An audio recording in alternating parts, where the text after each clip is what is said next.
Nathan Reid stares in disbelief at the black woman standing before him, the CEO badge gleaming on her designer suit. His face, once smug with superiority, now drained of color. "My daughter's seat isn't just a seat, Mr. Reid. And this isn't just an airline. It's my airline." Before we dive into this incredible story, where are you watching from today? Hit that like button and subscribe if you want more stories about powerful moments when racism gets shut down. Now let's see what events led to this shocking confrontation. Zara Johnson settled into her first-class seat on Skyline Airways Flight SL-273, bound from Atlanta to San Francisco. At 16, she was used to traveling alone, but today felt different. Her hands fidgeted with the presentation notes for the National STEM competition, where she would showcase her revolutionary solar energy technology. The competition could change her life, offering a full scholarship to MIT and seed money to develop her invention. "Water, juice, or champagne?" asked Breonna Taylor, a flight attendant with a warm smile. "Just water, please," Zara replied, adjusting her glasses. Her mother had splurged on the first-class ticket, insisting Zara deserved comfort before her big presentation. What Zara didn't know was that her mother hadn't exactly splurged at all. Amara Johnson, Zara's mother, was not just a successful businesswoman. She was the owner of Skyline Airways, one of the fastest-growing airlines in the country. But Amara kept her ownership quiet, operating through holding companies and appearing publicly only as a board member. Experience had taught her that as a black woman, staying behind the scenes often meant fewer obstacles. She wanted her work to speak for itself before people saw her face. Zara had inherited her mother's brilliant mind and determination. Since age 12, she'd been developing a flexible solar panel that could increase energy absorption by 40% while cutting production costs in half. The technology could revolutionize accessibility to clean energy in lower-income communities, something Zara felt passionate about. The first-class cabin continued filling as Zara reviewed her notes. In seat 2A across the aisle, Dr. Elijah Brooks, a cardiothoracic surgeon returning from a medical conference, nodded politely at her. A few other passengers settled in, most buried in their phones or laptops. At the terminal, Nathan Reid checked his watch for the third time, annoyed at the boarding delay. At 45, Reid had built his reputation at Horizon Energy Solutions through aggressive tactics and an uncompromising demeanor. His company specialized in traditional energy resources, and he was traveling to San Francisco to scope out potential competition at the same STEM event Zara would be attending. Reid considered these student competitions little more than publicity stunts but recognized the value in identifying threats early. Final boarding call for Skyline Airways Flight SL-273 to San Francisco, the announcement blared. Reid muttered under his breath, grabbing his briefcase and striding toward the gate. "You're cutting it close, sir," the gate agent said as she scanned his boarding pass. "Delayed meetings," Reid replied curtly, not bothering with eye contact. "I need to make sure my usual seat is available." "Your assigned seat is 3C, sir. Have a pleasant flight." Reid walked down the jetway, his mind on the upcoming meetings in San Francisco. He had spent years cultivating his image as an industry titan, and his customary first-class experience was part of that persona. Though 3C wasn't his preferred seat, which was 2D, he expected the usual deference from the airline staff. On board, Breonna Taylor greeted him with a professional smile. "Welcome aboard, Mr. Reid." Reid nodded dismissively, making his way toward first class. He noticed several familiar faces from the business world, exchanging brief nods with those he deemed worthy of acknowledgement. As he approached row 2, he frowned.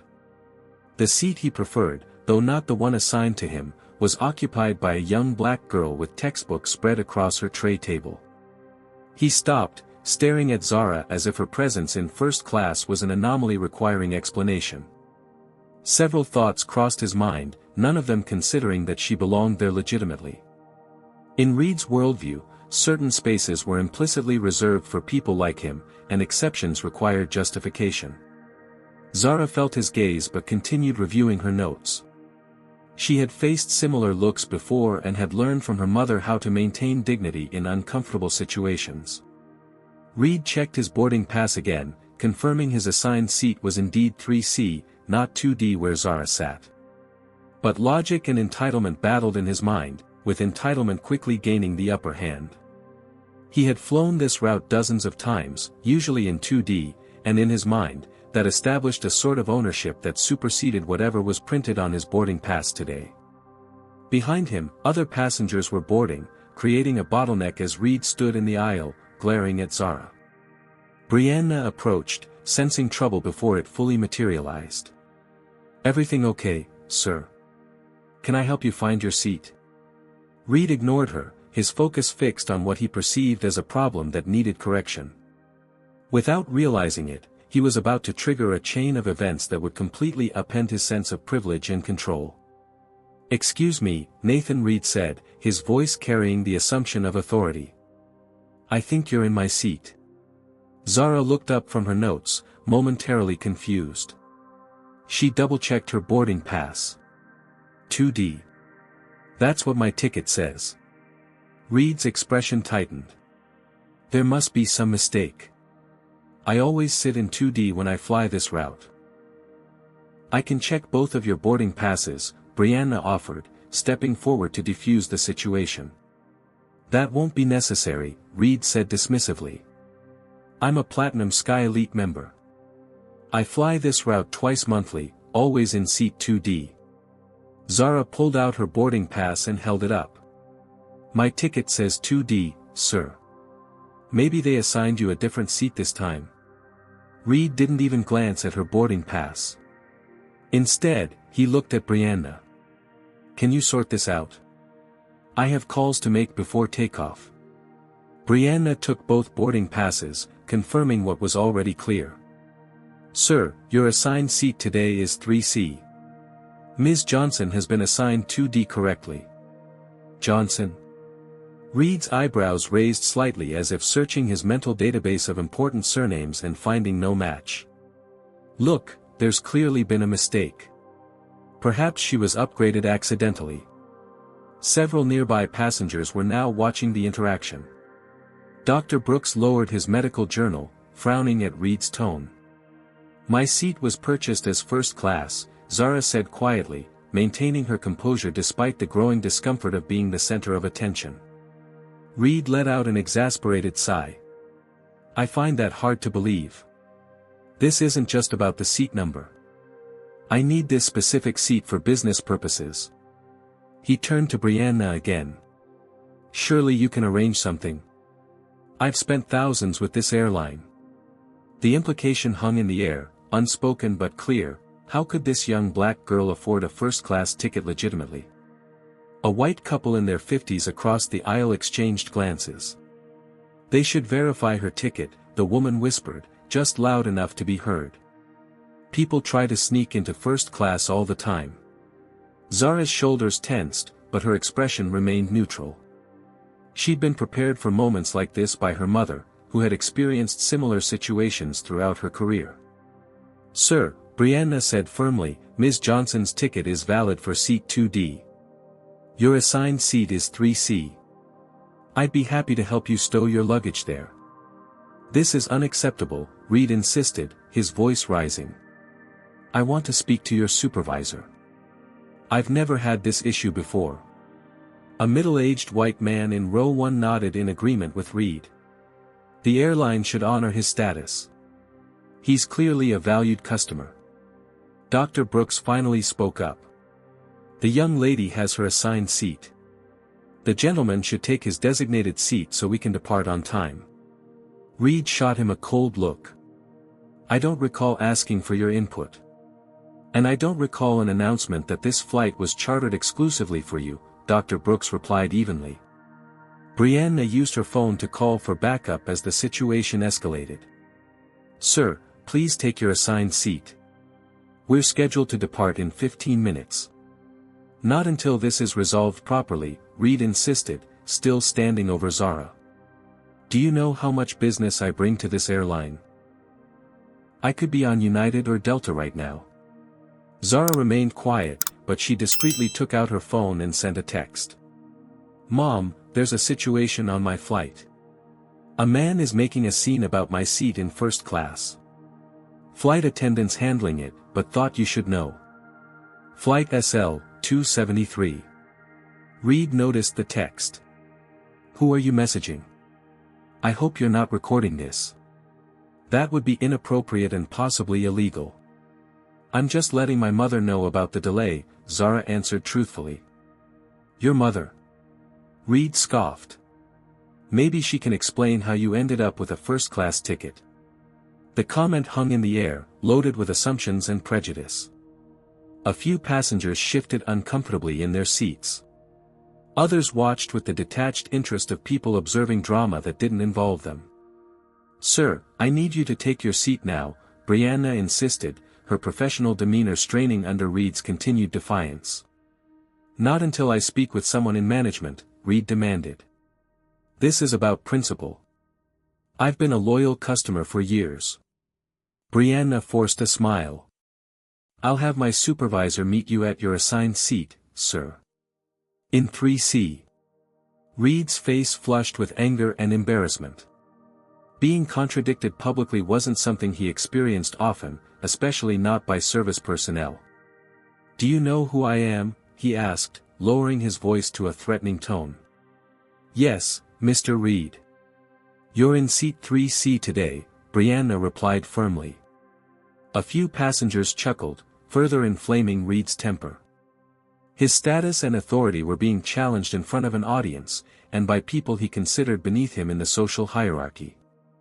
"This is exactly what's wrong with this country," he muttered, just loud enough to be heard. "No respect for loyal customers.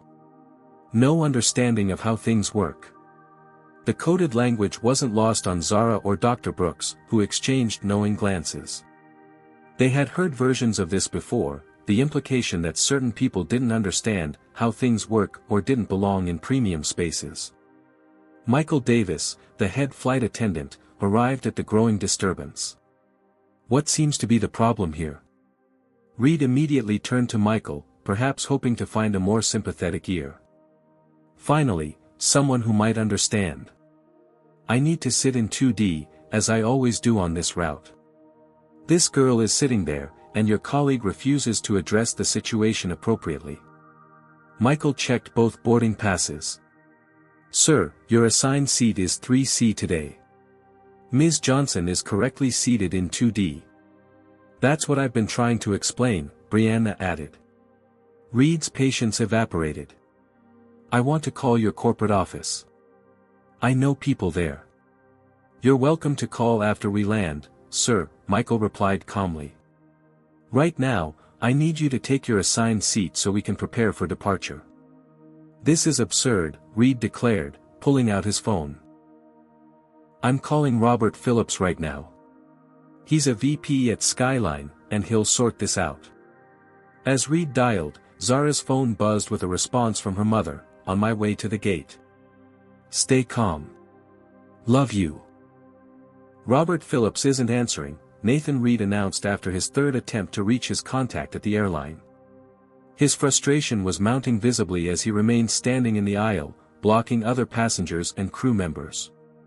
Michael Davis, the head flight attendant, had maintained his professional demeanor despite the growing tension. "Sir, regardless of who you know at the company, I need you to take your assigned seat immediately. We're holding up departure." "This is exactly why American businesses are failing," Reid declared loudly, looking around for supportive faces among the other first-class passengers. "No understanding of customer relationships. No respect for loyalty." In seat 2A, Dr. Elijah Brooks set down his medical journal and addressed Reid directly. "Sir, we all have places to be. Your insistence on disrupting this flight is disrespectful to everyone on board, including the young lady you're harassing." Reid turned sharply toward Dr. Brooks. "Harassing? I'm simply trying to get the seat I always have. How is that harassment? When you continue to pressure someone after being told repeatedly that you're in the wrong, that's harassment," Dr. Brooks replied calmly. "As a black man who flies frequently, I've seen this scenario play out too many times. You assume she doesn't belong here. Don't make this about race, Reid snapped, lowering his voice. This is about airline protocols and customer loyalty. From the back of first class, another voice joined in. Just take your seat, man. We're gonna miss our connections because of you. This came from a younger white man in business attire, clearly impatient with the delay. The pilot's voice came over the intercom. Ladies and gentlemen, this is Captain Williams. We're experiencing a slight delay due to a customer service issue. We should be underway shortly. Flight attendants, please stand by. Reid interpreted this announcement as validation. See? They recognize there's a legitimate issue here. Michael stepped closer to Reid, speaking quietly but firmly. Sir, I need to be very clear. You have two options: take your assigned seat in 3C, or I'll need to ask you to deplane, and we can rebook you on a later flight. This is outrageous, Reid sputtered. Do you have any idea how much business I bring to this airline? I could buy 100 first-class tickets with what my company spends on travel. Zara remained composed in her seat, though her knuckles had whitened as she gripped her tablet. The public spectacle was exactly what her mother had always taught her to avoid, yet here she was, center stage in a drama she hadn't created. Brianna leaned down to whisper to Zara. I'm so sorry about this. We're handling it. Zara nodded, appreciating the support but increasingly uncomfortable with the unwanted attention. Several passengers were now openly filming the confrontation on their phones, and Zara could only imagine how quickly this might spread on social media. Reid noticed the recording and pointed at a passenger. Put that phone away. You don't have my permission to film me. Actually, sir, we're in a public space, the passenger replied. And you're creating quite a public scene. Michael received a message through his earpiece and his expression changed subtly. Mr. Reid, I've just been informed that security has been called to the gate. This is your final opportunity to take your assigned seat before we have to ask you to leave the aircraft. Security? Reid's voice rose in indignation. For what? For expecting the service I've paid for. This is how you treat your most valuable customers. Sir, you're not being removed for requesting service. You're being removed for refusing to comply with crew member instructions, which is a federal violation. The atmosphere in the cabin had grown tense. Some passengers looked annoyed, others uncomfortable, and a few seemed almost entertained by the unfolding drama. I want to speak to whoever made the decision to call security, Reid demanded, pulling out his phone again. I'm documenting all of this. Your careers are on the line. Actually, sir, Michael replied with newfound confidence, I've just received word that a member of our executive team is on the way to address the situation personally. This news seemed to satisfy Reid temporarily. Finally, someone with actual authority. I'm sure they'll understand the importance of customer relationships. Dr. Brooks shook his head. The entitlement is astounding. Reid glared at him. Excuse me. You heard me, Dr. Brooks replied. You're holding up an entire aircraft because you think your status entitles you to take a seat from someone else. If the young lady were not black, would you have assumed she didn't belong in first class? The question hung in the air, causing several passengers to shift uncomfortably. That's ridiculous, Reid snapped, but his voice lacked conviction. This has nothing to do with. It has everything to do with it, Dr. Brooks interrupted. I've watched black passengers be questioned about their presence in first class too many times to count. I've experienced it myself, despite being a cardiac surgeon who flies weekly for consultations. Other passengers began murmuring, some nodding in agreement with Dr. Brooks, others looking away uncomfortably. You people always make everything about race, a white woman in her 60s commented from across the aisle. You people. Dr. Brooks repeated pointedly. Thank you for making my point so efficiently. Reid, sensing he was losing control of the narrative, changed tactics. Look, I simply expect consistency in my travel experience. Perhaps the young lady would be willing to accept compensation to switch seats. Zara finally spoke up. I paid for this seat, sir. I have a competition tomorrow that I need to be well rested for. I'm not interested in switching. What competition could possibly be so important? Reid asked dismissively. The National STEM Innovation Challenge, Zara replied. I'm presenting my solar energy technology. A flicker of recognition crossed Reid's face. As an executive at Horizon Energy, he was familiar with the competition. In fact, part of his trip to San Francisco was to scout potential threats to his company's market position. You're a competitor. His tone changed slightly, reassessing Zara. I'm a finalist, she corrected him. Before Reid could respond, a commotion at the front of the aircraft drew everyone's attention. The main cabin door had reopened, and someone was boarding. Ladies and gentlemen, we apologize for the continued delay, the captain announced over the intercom. We should be ready to depart in approximately 5 minutes. Michael and Brianna exchanged glances, both having received messages through their earpieces. Something significant was happening, and Reid's expression showed he could sense the shift in dynamics. What's going on? He demanded. Who approved someone else boarding? Management has arrived to address your concerns personally, Mr. Reid, Michael replied, unable to completely hide a small smile. As you requested. 15 years earlier, Amara Johnson sat in yet another boardroom as the only black woman present, pitching her vision for airline industry innovation to a group of skeptical white male investors. Despite her Harvard MBA and proven track record in business transformation, she faced the same questions every time. How much experience do you actually have in aviation? Isn't this industry a bit technical for your background? Who would be the actual CEO if we funded this venture? The questions were thinly veiled expressions of doubt, not in her qualifications, but in her ability to lead as a black woman. After the 10th such meeting, Amara made a strategic decision that would change everything. She would become the investor rather than seeking investment. Have you ever wondered what it takes for someone to overcome systemic barriers and still rise to the top? Comment number 1 if you believe determination and brilliance can overcome prejudice, or number 2 if you think the system is still too stacked against minorities no matter their qualifications. Like this video if you've ever witnessed discrimination in professional settings, and subscribe to follow Amara's incredible journey to the top.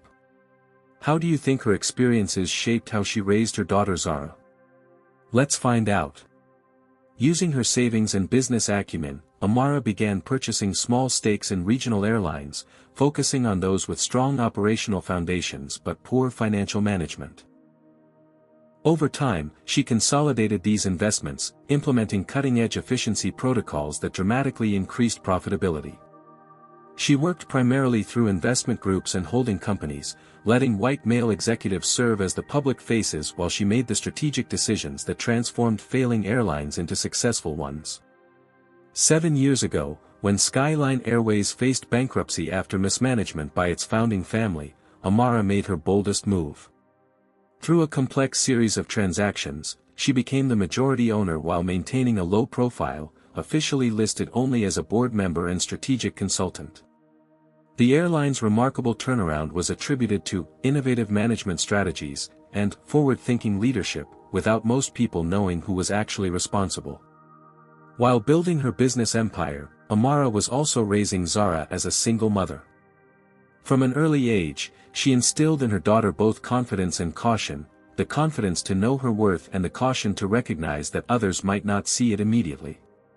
The world won't always make space for you, she would tell Zara. Sometimes you'll have to claim your space and be prepared to defend it.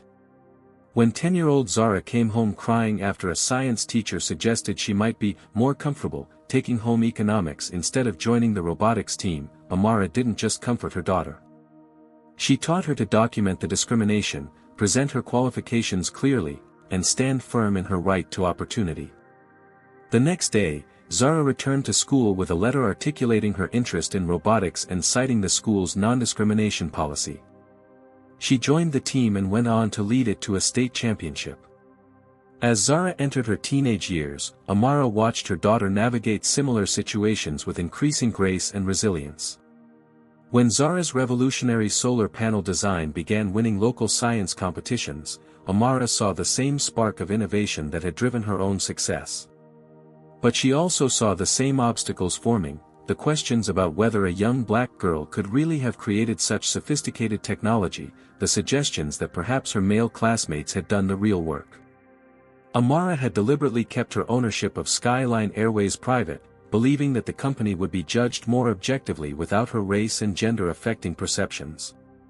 Only a handful of top executives knew the truth. She had planned to go public with her ownership once the airline had become too successful to be undermined by prejudice, but that timeline was about to be dramatically accelerated.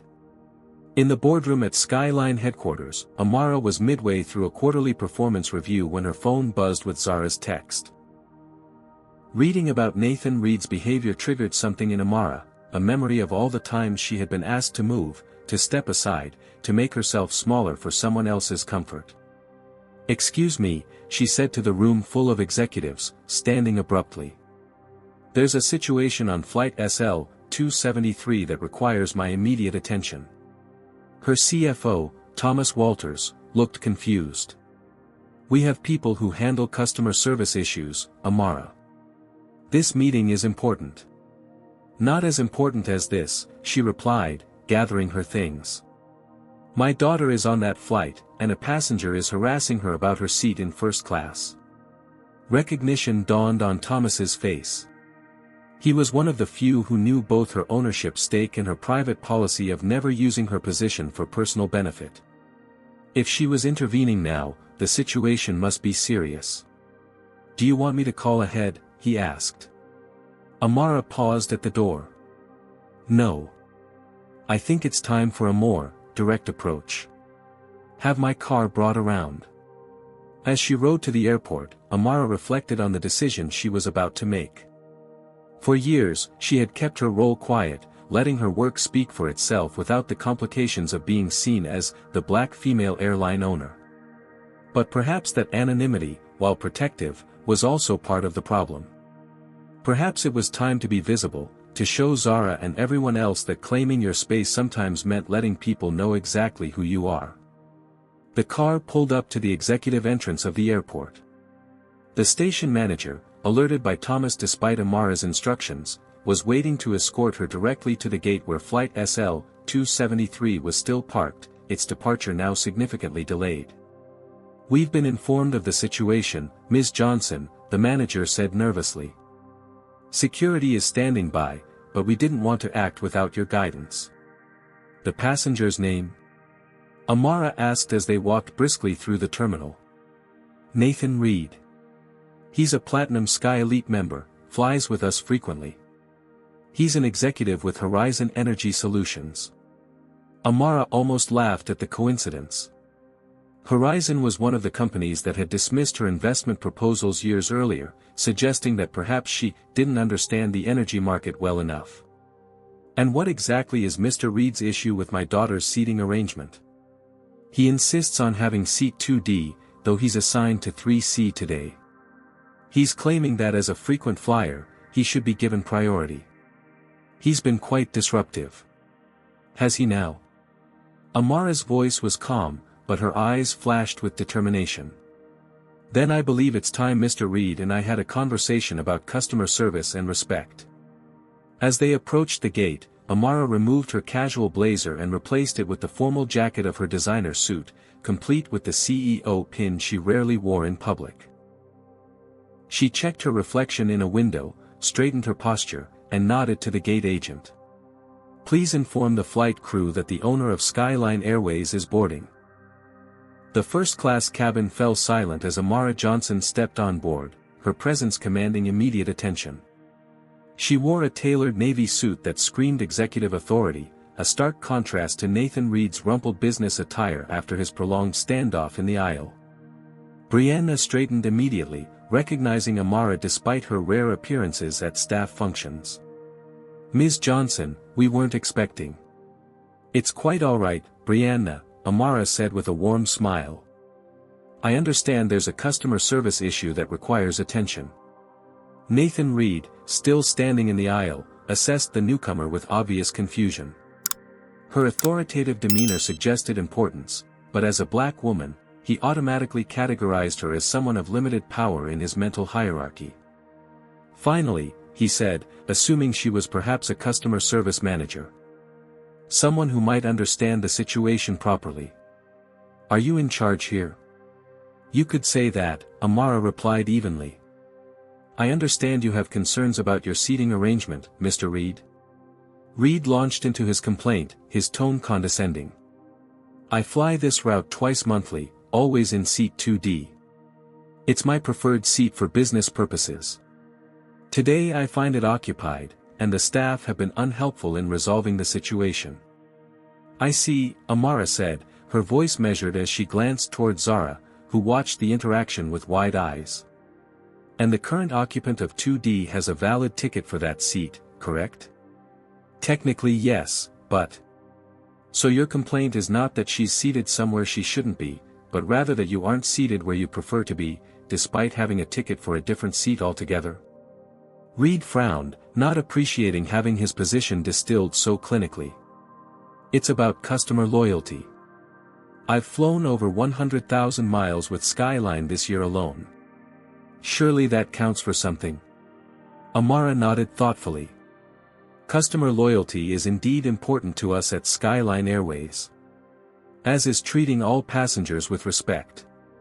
Exactly my point, Reid said, mistaking her comment for agreement. I feel I'm not being respected as a loyal customer. And how do you think the young woman you've been demanding give up her legitimate seat feels? Has she been treated with respect? Reid bristled. This isn't about her. This is about proper protocols for valued customers. On the contrary, Mr. Reid, Amara replied, her voice taking on a sharper edge. This is very much about her. That young woman you've been harassing for the past 20 minutes is my daughter. A murmur rippled through the first-class cabin. Reid's expression faltered briefly before he regained his composure. Your daughter? Then you should understand the importance of teaching young people about how the world works. Sometimes we make accommodations for those who've earned certain privileges through loyalty and business relationships. Amara's smile remained fixed, but her eyes hardened. I've taught my daughter many things, Mr. Reid. The importance of dignity. The value of standing her ground when she's in the right. And yes, how the world works, including how people like you expect people like us to step aside, even when we have every right to be exactly where we are. Reid sensed he was losing control of the situation but pressed on. I think you're mischaracterizing my position. This isn't about anything other than customer service. Let me ask you something, Mr. Reid, Amara continued, taking a step closer. When you first saw my daughter in seat 2D, what was your immediate assumption? That there had been a mistake. That she couldn't possibly belong in first class. Reid's silence was telling. Would you have made the same assumption if she had been a young white man in a business suit? Amara pressed. Several passengers shifted uncomfortably in their seats, the question hanging in the air like a live wire. This is absurd, Reid finally sputtered. You're turning a simple customer service issue into something it's not. Dr. Brooks spoke up from his seat. Actually, sir, she's identifying exactly what it is. I watched you dismiss the young lady's valid boarding pass without even looking at it. I watched you assume she didn't belong here. As a black professional who experiences the same assumptions regularly, I recognized it immediately. Reid looked around the cabin, realizing he was losing whatever support he might have had among the other passengers. Look, this has gotten out of hand. I was simply trying to maintain my usual travel routine. At my daughter's expense, Amara noted. And now at the expense of everyone on this flight, which has been delayed because of your refusal to accept that you aren't entitled to take a seat that belongs to someone else. Reid tried a new approach. I apologize if there's been a misunderstanding. Perhaps we could discuss this privately. I believe my company, Horizon Energy, actually has some pending business proposals with Skyline's parent company. Amara's eyebrows raised slightly. Are you attempting to use your business connection as leverage in this situation, Mr. Reid? Not at all, he backpedaled quickly. I'm simply pointing out that we should be able to resolve this professionally, as business associates. I'm very familiar with Horizon Energy, Amara said, her voice taking on a new tone that made several crew members exchange knowing glances. In fact, I reviewed your company's partnership proposal personally just last week. Confusion crossed Reid's face. You reviewed our proposal? What's your position exactly? Amara straightened the CEO pin on her lapel, making sure it caught the light. I'm Amara Johnson, Mr. Reid. I don't just work for Skyline Airways. I own it. The silence that followed was absolute.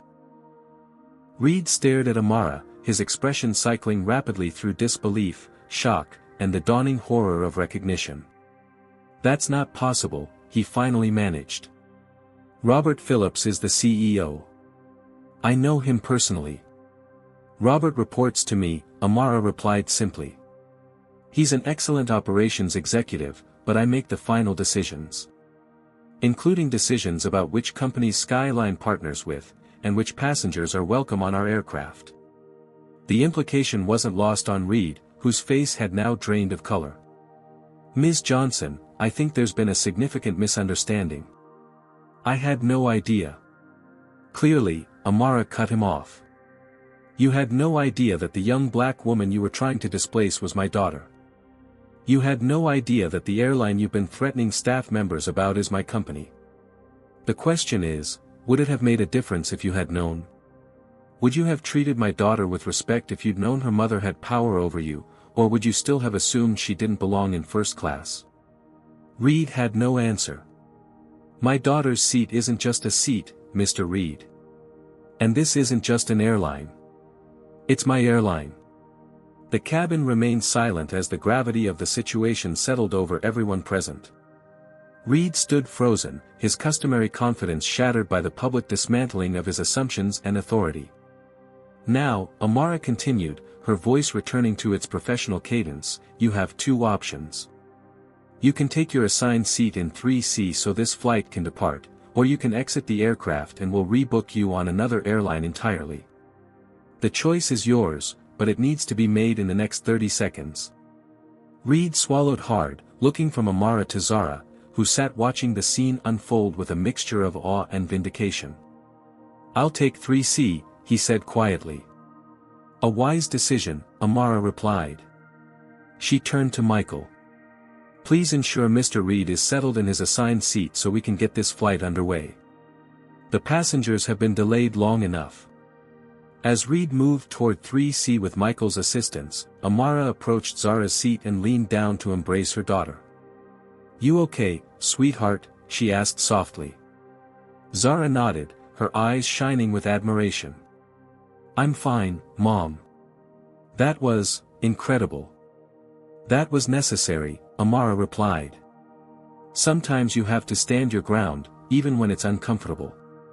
She straightened up and addressed the cabin. Ladies and gentlemen, I apologize for the delay to your journey today. We'll be getting you on your way to San Francisco momentarily.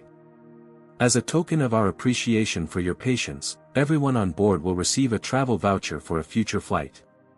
As Amara moved to exit the aircraft, Dr. Brooks caught her eye and gave her a respectful nod of acknowledgement. She returned the gesture with a small smile, a moment of silent understanding passing between them. Before departing, Amara paused by Reid's new seat in 3C. Mr. Reid, regarding that partnership proposal from Horizon Energy? I'll be reviewing it again with today's interaction in mind. I suggest you use this flight time to reflect on the kind of business relationship Skyline Airways values, those based on mutual respect and dignity for all.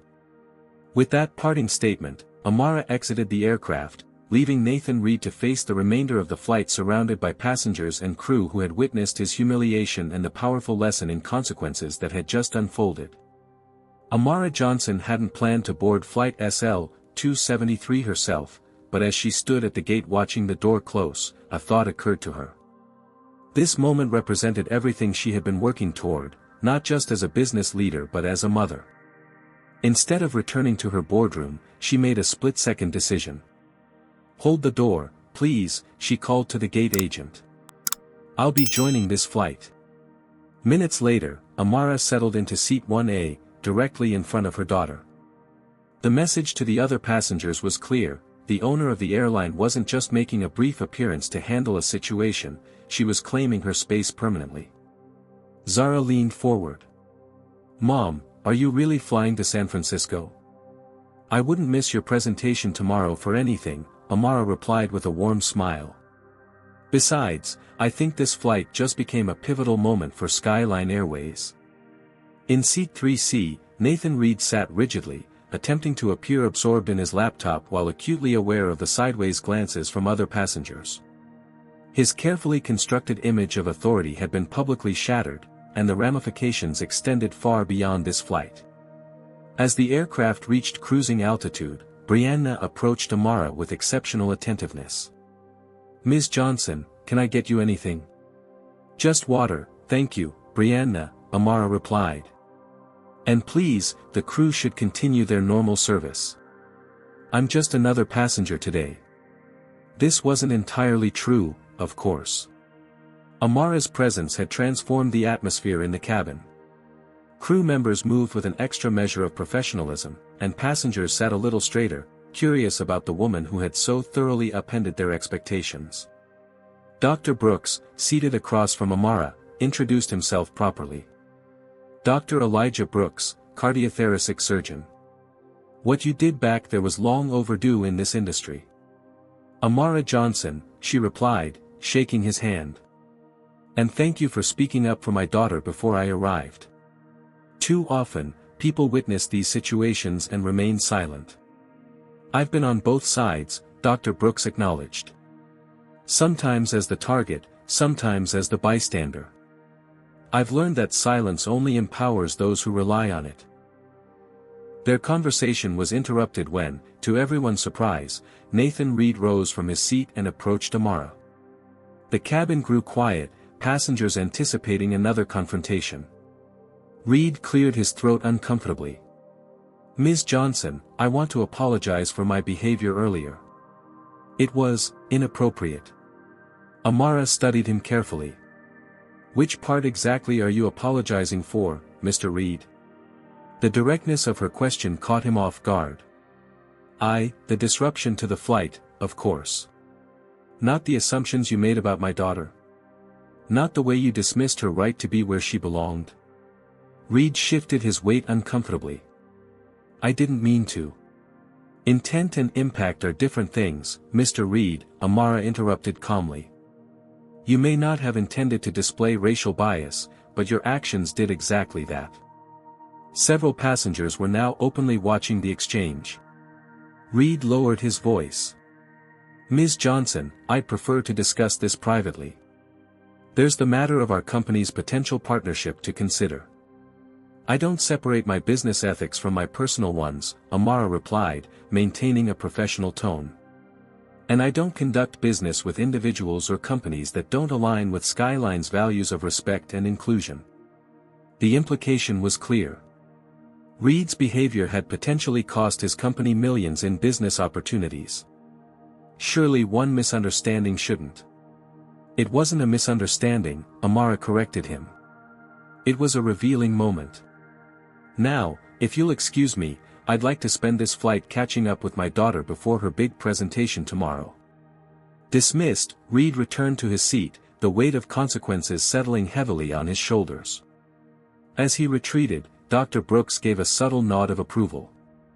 "That man's probably never had to face real consequences for his behavior before today." "The world is changing," Amara replied. "Slowly, but it is changing." She turned her attention to Zara, who had been watching the interaction with fascination. Amara moved to the empty seat beside her daughter. "So, tell me more about your presentation tomorrow," she said, shifting the focus back to what truly mattered. "Are you nervous?" Zara shook her head, a new confidence evident in her posture. "Not anymore. After watching you stand your ground, how could I be?" As the flight progressed, something remarkable happened throughout the cabin. Passengers began approaching Amara and Zara during breaks in service, sharing their own stories of discrimination faced in travel, in business, in everyday life. A young Hispanic woman confided that she'd been asked if she was in the right line when queuing for first class. An older Asian man described being repeatedly mistaken for cabin crew rather than a business class passenger. Each story reinforced what Amara had always known: her experience wasn't unique, but her position to do something about it was. Midway through the flight, Brianna approached with a message. "Ms. Johnson, we've been receiving calls from headquarters. Apparently, there are already social media posts about what happened at the gate. The PR team is asking for guidance." Amara considered this development. For years, she had maintained a low profile, believing it served her business interests better. But perhaps visibility had its own power. Tell them to prepare a simple statement, she decided. Skyline Airways is committed to ensuring all passengers are treated with dignity and respect. We do not tolerate discrimination of any kind, regardless of a customer's loyalty status or business relationships. Should we mention that you're the owner? Brianna asked. Amara smiled. Yes. I think it's time people knew exactly who owns Skyline Airways. As the message was relayed to headquarters, Amara reflected on the impact of this day's events. What had begun as a typical instance of racial profiling had transformed into a defining moment for her company, her daughter, and herself. In Seat 3C, Nathan Reid was on his phone, urgently texting his colleagues at Horizon Energy. The partnership with Skyline had been projected to increase their market share significantly. Now that opportunity was in jeopardy because of his behavior. Worse, if word got out about how he conducted himself, his position within his own company could be at risk. The remainder of the flight passed without incident, but the atmosphere had been permanently altered. As they began their descent into San Francisco, Amara noticed Reid making one final attempt to salvage his reputation. He approached their seats again, this time with a carefully rehearsed expression of contrition.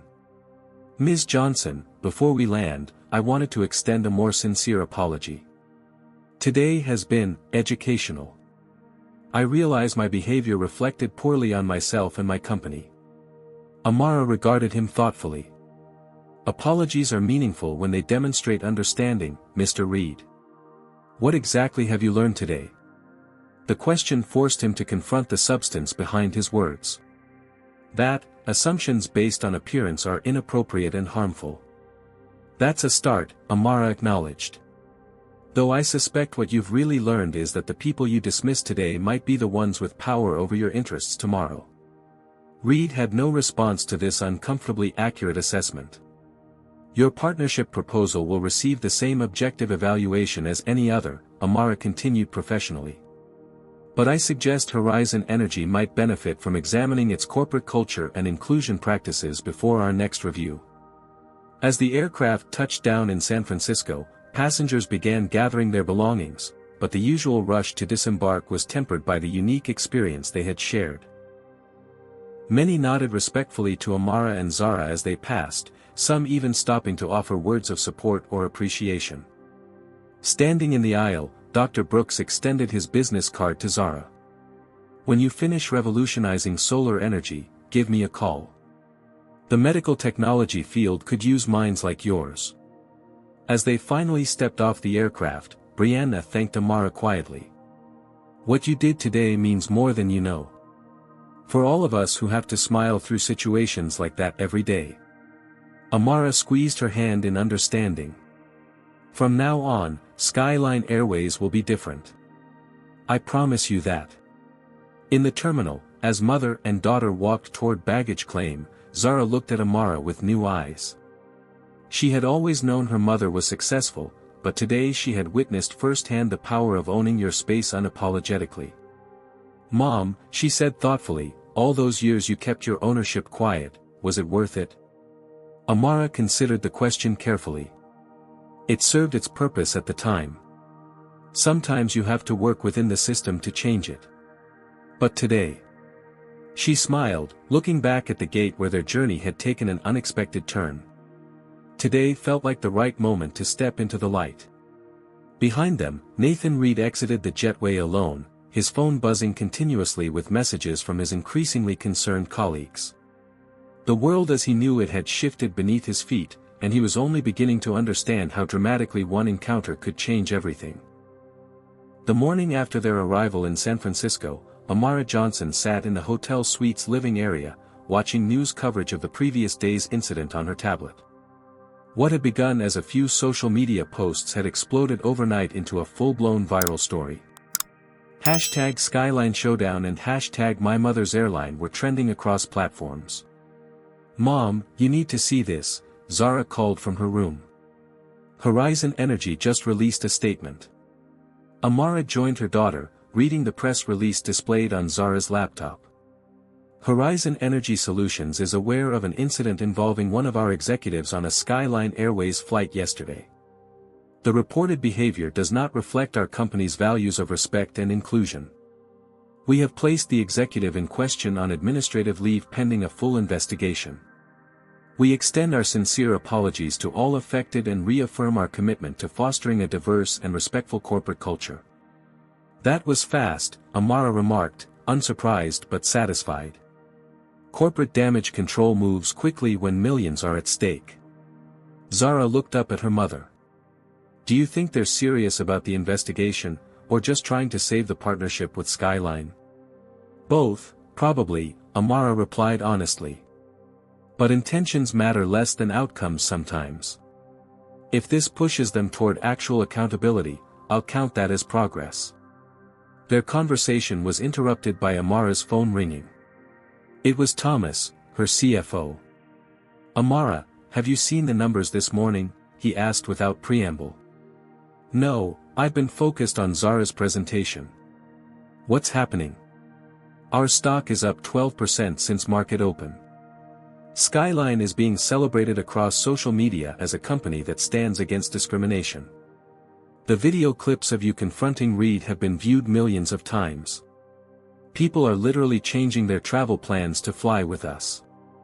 Amara took a moment to process this. For years, conventional wisdom in the business world had warned that taking strong public stances on social issues was risky. Yet here was concrete evidence to the contrary. "That's unexpected," she admitted. "But what about the corporate accounts? Any pushback from Reid's business allies?" Thomas chuckled. "Two companies called to express concerns. Meanwhile, 15 new corporate clients have reached out specifically asking to establish travel contracts with us. It turns out, diverse leadership is actually good for business." After finishing the call, Amara shared the update with Zara, who was preparing her presentation materials for the competition. "So standing up against racism is actually profitable?" Zara asked skeptically. "That doesn't seem right somehow." Amara sat beside her daughter. "It's complicated. For too long, businesses have operated under the assumption that addressing discrimination would alienate customers. What we're seeing is that many people, across races and backgrounds, actually value accountability and fairness. But what about the people who don't? The ones who think like Reid? They've always been a vocal minority," Amara explained. "The problem is that businesses have historically catered to them out of fear. But when companies actually take principled stands, they often find support from the much larger group of people who believe in equality and respect." Zara considered this as she organized her notes. "Is that why you decided to go public about owning Skyline? Because you realized it might actually help the business rather than hurt it?" "Partly," Amara admitted. "But mostly because of you. Watching Reid try to displace you made me realize that by staying in the shadows, I was perpetuating the very system I claimed to be fighting against. If I truly want a world where you don't face those assumptions, I need to be visible in my success." At the Horizon Energy offices in San Francisco, Nathan Reid arrived to find his access card deactivated. Security escorted him to a conference room where the company's chief operations officer, Patricia Winters, waited with the head of human resources. "Nathan, you've put us in an extremely difficult position," Patricia began without preamble. "The videos are everywhere. Your behavior directly contradicts our public commitments to diversity and inclusion. It's being blown out of proportion," Reid protested weakly. "I was simply trying to get the seat I usually have. By harassing a teenage girl? By making racially charged comments?" The HR director slid several printed social media posts across the table. "These are direct quotes from witnesses." Reid's face flushed as he read the damning accounts. "I never mentioned race. You didn't have to. Your assumptions were clear in your actions." Patricia sighed heavily. "Do you have any idea how much damage you've done? We've had 3 potential clients cancel meetings today alone. The Skyline partnership, which you were supposed to be developing, is almost certainly dead. And all because you couldn't accept sitting in 3C instead of 2D. The absurdity of it, laid bare in those terms, finally seemed to penetrate Reid's defenses. "What happens now? You're on administrative leave while we investigate." "But Nathan," Patricia leaned forward, "I'll be blunt. Your position here is extremely precarious. We're already facing calls for your termination from employees and clients alike." As Reid was escorted from the building, his phone buzzed with a text from Robert Phillips, his contact at Skyline Airways. "Just learned what happened. Can't help you on this one. For what it's worth, we all knew Amara was the real boss. Should have warned you." Back at the hotel, Amara received another call, this time from Michael Davis, the head flight attendant who had witnessed the confrontation. "Ms. Johnson, I hope I'm not overstepping, but the crew wanted me to reach out. After yesterday, several of us have been talking. We've experienced similar situations before but never had the authority to address them properly. We're wondering if Skyline might consider implementing new training and protocols for handling discrimination on our flights." Amara's response was immediate. "Not overstepping at all, Michael. In fact, I'd like you to lead a task force on developing those very protocols. Who better than the frontline staff who deal with these situations daily?" When she ended the call, Amara found Zara watching her with admiration. "You're really going all in on this, aren't you?" "It's long overdue," Amara replied. "For years, I convinced myself that quiet influence was the most effective approach. Now I'm seeing the power of visible leadership." Later that afternoon, as they prepared to leave for Zara's competition, Brianna Taylor, the flight attendant from their flight, called Amara with surprising news. "Ms. Johnson, I thought you should know. Dr. Brooks, the surgeon who stood up for Zara on the flight. He's organized a group of frequent business travelers who are publicly moving their loyalty to Skyline Airways. They're calling themselves Allies in the Air, and pledging to support airlines with diverse leadership and strong anti-discrimination policies." The ripple effects continued throughout the day. By evening, as Zara nervously waited backstage at the STEM competition, #MyMother'sAirline had evolved from a hashtag into a movement, with people sharing their own stories of standing up against discrimination in professional spaces. Amara sat in the audience, watching as her daughter took the stage to present her solar technology. In the front row, where competition sponsors and industry leaders were seated, a conspicuously empty chair marked the spot where Nathan Reid would have been representing Horizon Energy. As Zara confidently explained how her flexible solar panels could transform energy access for underserved communities, Amara reflected on how one incident on an airplane had catalyzed changes she had been working toward for years. Her phone buzzed with a message from Thomas. "Board wants to issue formal announcement of your position as owner and CEO. Time to make it official." Amara typed back a single word, "Yes." In that moment, as she watched her daughter shine on stage, Amara Johnson embraced the full scope of her influence and responsibility. The incident with Reid hadn't just been about one man's prejudice or one girl's right to a seat. It had become a catalyst for transformation, both personal and professional. And somewhere in San Francisco, Nathan Reid was learning the hardest lesson of his career, that the world was changing, with or without his acceptance, and the price of resisting that change had just become unbearably high. 1 week after the incident on Flight SL-273, Zara Johnson stood on stage at the National STEM Innovation Challenge, accepting the grand prize for her revolutionary solar panel technology. The judges had been unanimous in their decision, praising not only the technical innovation but also her vision for making renewable energy accessible to underserved communities. "This technology doesn't just represent a scientific advancement," Zara said during her acceptance speech. "It represents a commitment to ensuring everyone has access to clean energy, regardless of economic status or geographic location. Sometimes, claiming your rightful place means creating space for others as well." The audience, unaware of the double meaning in her words, applauded enthusiastically. But in the front row, Amara Johnson recognized her daughter's subtle reference to their shared experience the week before.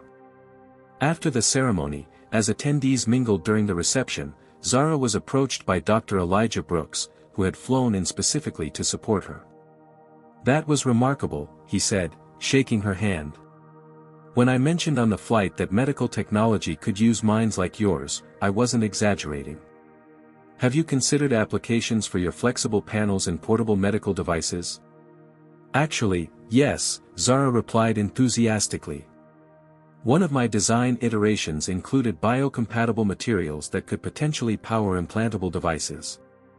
As they discussed potential collaborations, Amara found herself approached by Patricia Winters from Horizon Energy. "Ms. Johnson," Patricia began, "I want to personally apologize for Mr. Reid's behavior last week. His actions in no way reflect our company's values. Yet they reflected your company's culture enough that he felt comfortable displaying those attitudes publicly," Amara replied evenly.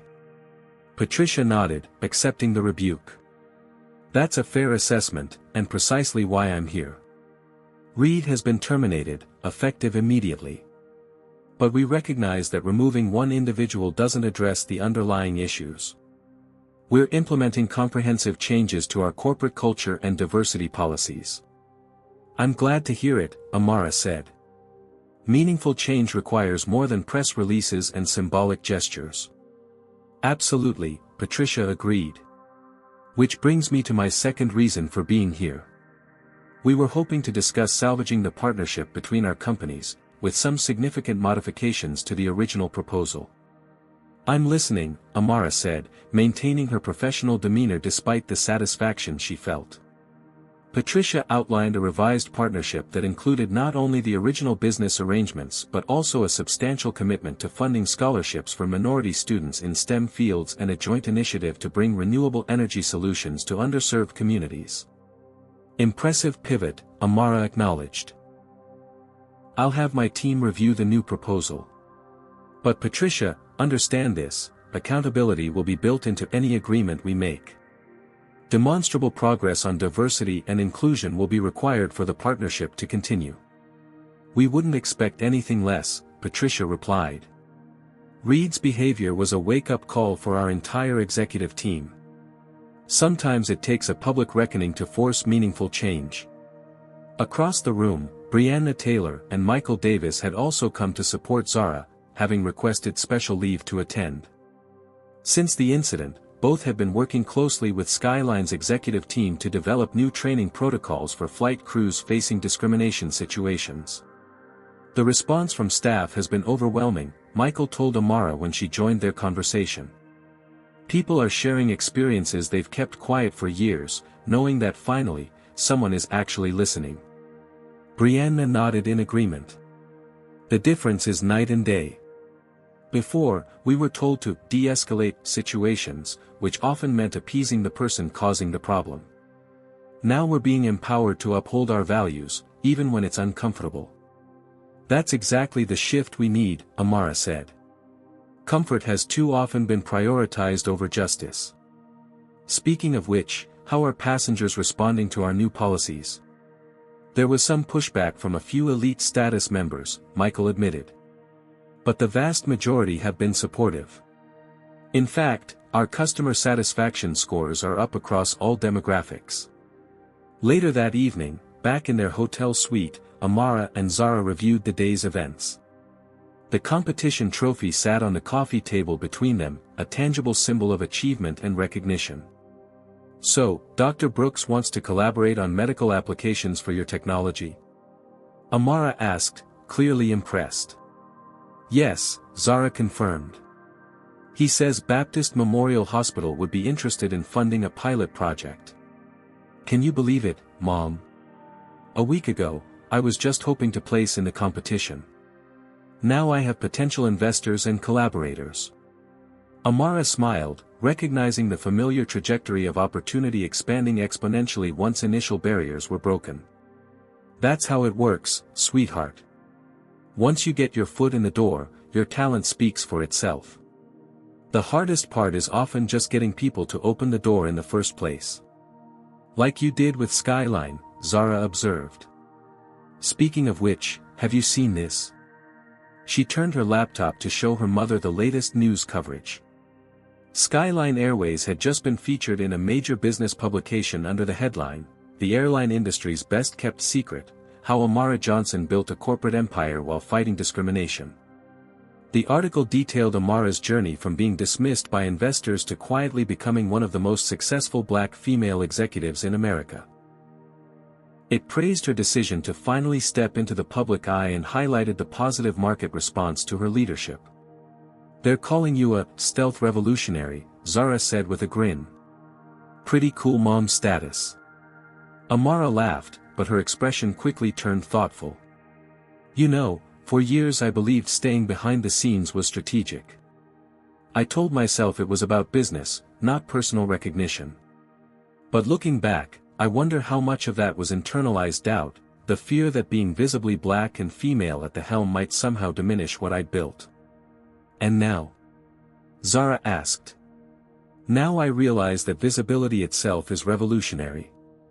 When people like us occupy spaces of power openly, we change what others believe is possible." Their conversation was interrupted by Amara's phone ringing. It was Thomas again, this time with news that a major national morning show wanted to interview both Amara and Zara about their respective achievements and the now famous airplane confrontation. "They want to feature us together?" Zara asked, surprised when her mother shared the request. "Apparently, the combination of my corporate revelation and your STEM victory has struck a chord," Amara explained. "People are connecting the dots between individual instances of discrimination and systemic barriers. Our story offers both the problem and potential solutions." After discussing it, they decided to accept the interview request, recognizing the opportunity to further the conversation about representation in both business and STEM fields. That night, as Zara slept soundly after her triumphant day, Amara sat awake, reflecting on the unexpected journey of the past week. What had begun as a typical instance of discrimination, the kind she and her daughter had faced countless times before, had transformed into a catalyst for change far beyond anything she could have anticipated. She opened her laptop and began drafting what would become Skyline Airways' new mission statement, centered on a commitment to dignity and respect for all passengers and employees. The final line read, "We believe everyone deserves their seat at the table, or on the plane, and we will continue to stand firmly in defense of that principle." As she finally prepared for bed, Amara thought about Nathan Reid, wondering if he understood yet how profoundly one moment of entitlement had altered the trajectory of multiple lives, including his own.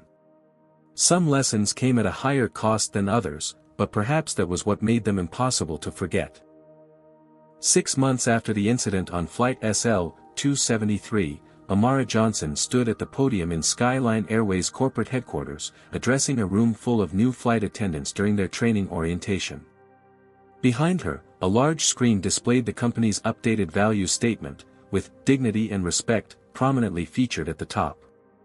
"What happened on that flight last February has become a case study in how we handle discrimination," Amara explained to the attentive group. "But more importantly, it's become a template for how we empower our staff to uphold our values, even in challenging situations." In the front row, Breanna Taylor and Michael Davis nodded in agreement. Both had received promotions in the months following the incident, Breanna to Senior Cabin Services Trainer and Michael to Director of Customer Experience. Their contributions to Skyline's new anti-discrimination protocols had transformed how the airline addressed conflicts involving bias and prejudice. Today, I want to introduce someone who can speak personally about why these policies matter, Amara continued. My daughter, Zara, who was at the center of that pivotal moment. Zara, now 17 and considerably more confident in public speaking, joined her mother at the podium. Her solar technology had garnered significant attention since winning the STEM competition, with development now being funded by a consortium of investors committed to renewable energy access. Before that day on the plane, I always tried to avoid confrontation when people questioned my belonging in certain spaces, Zara told the trainees. I thought keeping my head down was the mature response. What I've learned since then is that sometimes standing your ground isn't just about yourself, it's about everyone who comes after you. After the training session, as Amara and Zara walked through the corporate offices, employees greeted them with a respect tinged with something else, a sense of shared purpose that had permeated the company culture since Amara had stepped fully into her role as the public face of Skyline Airways. Ms. Johnson, a young assistant called, hurrying to catch up with them. The final numbers for the scholarship program just came in. We've funded 50 full rides for minority students entering aviation and STEM fields this fall. The Zara Johnson Scholarship for Innovation had been established using profits from Skyline's record-breaking quarter following the viral incident. The company's stock had continued to perform exceptionally well, with industry analysts attributing the success to increased consumer confidence in leadership that demonstrated clear values. That's wonderful news, Amara replied. Make sure the announcement emphasizes that recipients will also be guaranteed internship opportunities with our partner companies. Those partner companies now notably did not include Horizon Energy Solutions. Despite Patricia Winter's efforts to salvage the relationship, due diligence had revealed deeper cultural issues within Horizon that Amara was unwilling to overlook. Instead, Skyline had formed strategic partnerships with several smaller, more progressive energy companies, including one developing commercial applications for Zara's solar technology. Mom, we're going to be late for the interview, Zara reminded her, checking the time. They were scheduled to appear on a national talk show that afternoon, their third major media appearance since February. What had initially been coverage of the viral confrontation had evolved into ongoing interest in both Amara's business leadership and Zara's technological innovations. As they headed toward the car, Amara's phone buzzed with a news alert.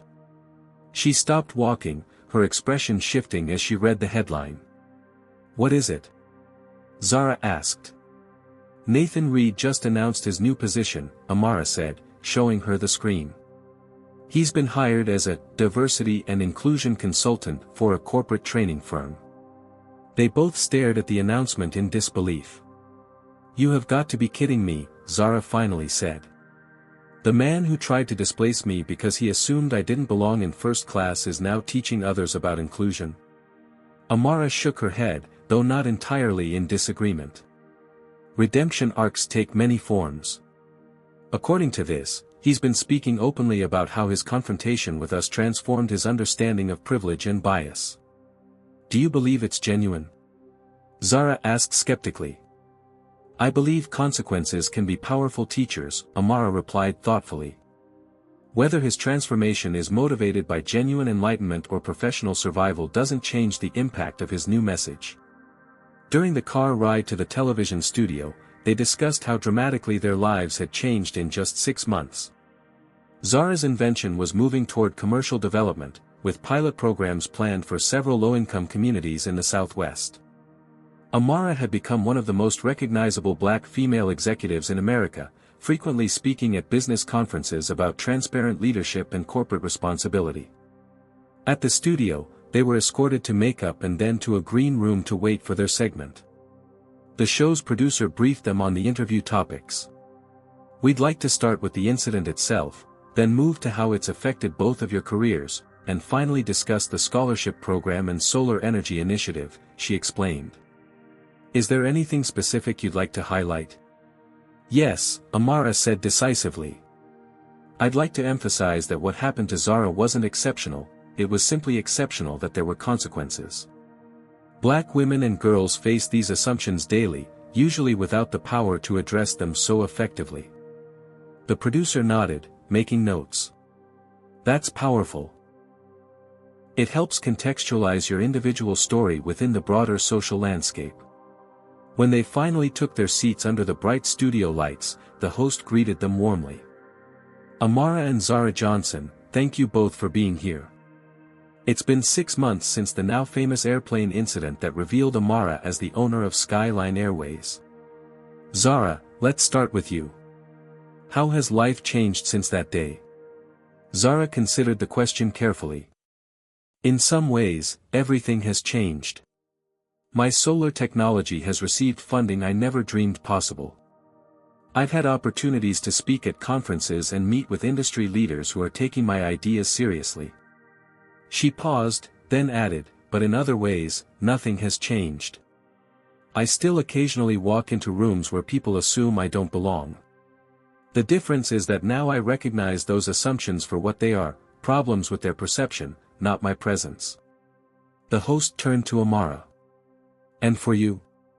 You went from being a behind-the-scenes executive to one of the most visible CEOs in America virtually overnight. Was that transition planned? Not at all, Amara admitted with a laugh. For years, I believed effectiveness required invisibility. I thought I could change the system more easily from within if I didn't challenge its fundamental assumptions too directly. What changed your mind? The host asked. Watching my daughter face the same biases I had worked so hard to shield her from, Amara replied honestly. I realized that by hiding my success, I was inadvertently reinforcing the very system I claimed to be fighting against. True change requires visibility. People need to see what's possible in order to believe it's possible. The conversation continued, covering the business impact of Amara's revelation and the technical aspects of Zara's innovation. When they discussed the scholarship program, Zara took the lead. Education access is critically important, but it's not just about getting students through the door, she explained passionately. It's about creating environments where they can thrive once they're inside. That's why our scholarships include mentorship components and guaranteed internships. As the interview concluded, the host asked one final question: if you could speak directly to Nathan Reid today, what would you say to him? Mother and daughter exchanged glances, silently deciding who would answer. I'd thank him, Amara said finally, surprising the audience. Not for his behavior, which was inexcusable, but for providing such a clear demonstration of what we're fighting against. Sometimes it takes seeing bias in its most blatant form for people to recognize the subtle ways it manifests in their own lives. After the interview, as they left the studio, they encountered a group of young black girls waiting outside with their mothers. One small girl, no more than 10 years old, approached Zara with a solar-powered toy she had built herself. I made this after I saw you on TV, she explained proudly. My mom says I can be a scientist like you someday. Zara knelt to examine the toy, genuinely impressed by the child's ingenuity. This is really good engineering. You absolutely can be a scientist, probably even better than me. The girl beamed, then turned to Amara. And my mom says she's going to start her own business too, just like you did. Amara smiled at the girl's mother, who was watching the interaction with tears in her eyes. Tell your mom I believe in her completely. As they finally headed home, Zara reflected on the day. It's still surreal, you know. That one terrible moment on an airplane somehow turned into all of this. That's often how change happens, Amara replied. Not through grand strategies, but through ordinary moments when someone finally says, enough, and stands their ground. The next morning, they were scheduled to fly back to Atlanta on Skyline Airways. As they boarded the aircraft, there were no questions about their presence in first class, no assumptions about whether they belonged. The flight attendants greeted them professionally, and fellow passengers nodded in recognition. When they reached their seats, 2C and 2D, Amara smiled at the symmetry of returning to where their journey had begun. As the plane prepared for takeoff, she looked at her daughter, now confidently reviewing business proposals for her technology instead of nervously studying competition notes. You know, Amara said quietly, when I started Skyline Airways, I hoped to build something that would last beyond me, something that might create opportunities and change perspectives. I never imagined that process would begin with my daughter refusing to give up her seat. Zara smiled, understanding the deeper significance of what her mother was saying. Sometimes you have to sit firmly in your place before you can help others find theirs. As the aircraft lifted into the sky, mother and daughter sat side by side, no longer hiding who they were or the power they possessed. The flight attendant serving their section was new, having been hired during Skyline's recent expansion. She didn't immediately recognize Amara, approaching with the standard greeting. "Welcome aboard. May I get you anything before takeoff?" Another passenger, seeing the interaction, leaned over. "Do you know who that is?" "That's Amara Johnson. She owns this airline." The flight attendant's eyes widened in recognition. "Ms. Johnson. I'm so sorry, I didn't realize." "No apologies necessary," Amara interrupted with a warm smile. "I'm just another passenger today." But they all knew it wasn't true. She would never again be just another passenger, just as Zara would never again have to prove she belonged in her seat. They had claimed their space, and in doing so, had helped create space for others. As the plane reached cruising altitude, Zara looked out the window at the vast expanse of sky, thinking about the journey that had brought them here and the countless possibilities that still lay ahead. "Mom," she said thoughtfully, "do you think one moment really can change everything?" Amara considered the question, remembering how a single confrontation had transformed not just their lives, but an entire company culture and inspired countless others. "I think the right moment can," she replied. "When it exposes truths that were always there, waiting to be acknowledged." Change doesn't happen in a vacuum, it happens when someone decides to stand firm in their truth, even when it's uncomfortable. They flew onward toward Atlanta, toward home, toward futures neither could have imagined 6 months earlier. The confrontation that began with a white man attempting to take a black girl's seat had indeed changed everything, not because of the conflict itself, but because of how they had chosen to respond to it. In first class, in business, in technology, in life, they had claimed their rightful places. And they were never giving them up again. This story teaches us several powerful lessons about standing up against discrimination. First, silence often perpetuates injustice. When Amara stayed behind the scenes, she maintained her success but didn't challenge the system that created barriers for people like her and Zara. True change required visibility and courage to stand firm. Second, privilege thrives when unchallenged. Nathan Reid's behavior wasn't unusual, it represented the everyday assumptions many minorities face. What was unusual were the consequences, showing how accountability can transform individual behavior and institutional culture. Third, representation matters enormously. When Amara stepped into the light as Skyline's owner, she changed what people believed was possible, inspiring others to claim their own space. Fourth, standing your ground isn't selfish, it creates pathways for others.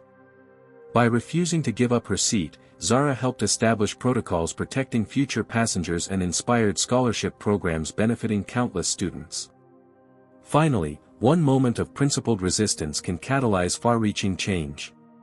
What began as a simple conflict over an airplane seat transformed an entire company culture and touched thousands of lives. The most powerful act is sometimes simply refusing to move when told you don't belong. What moment in your life have you stood your ground against discrimination? Or when have you witnessed someone else do so? Comment below with your experiences. If this story resonated with you, please hit that like button and subscribe for more powerful narratives about overcoming injustice. Share this video with someone who needs encouragement to claim their rightful place. Thank you for watching, and remember, your seat belongs to you. Never let anyone convince you otherwise.